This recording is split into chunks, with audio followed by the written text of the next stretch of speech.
មែនតែនហើយមាសបន្តហក់ឡើងថ្លៃដល់ចំណុចកំពូលសឹងតាមមិនទាន់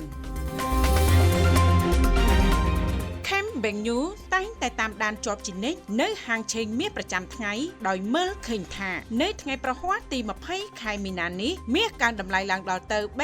$369ក្នុង1ជីជាតម្លៃលក់ចេញឯសម្រាប់តម្លៃទិញចូលវិញមាសមានតម្លៃ$359ក្នុង1ជីចំណែកបើគិតដល់ម្សិលមិញជាតម្លៃលក់ចេញក៏ស្ថិតនៅតម្លៃ$365ក្នុង1ជីតែប៉ុណ្ណោះហើយតម្លៃទិញចូលវិញនោះស្ថិតនៅតម្លៃ$355ក្នុង1ជីយ៉ាងណាប្រសិនបើធៀបទៅនឹងសប្តាហ៍មុនចំថ្ងៃទី13ខែមីនាឆ្នាំ2025មាសគឺមានតម្លៃត្រឹមតែ$355ក្នុង1ជីជាតម្លៃលក់ចេញខណៈទិញចូលគិតក្នុងតម្លៃ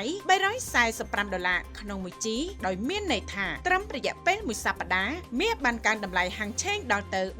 $14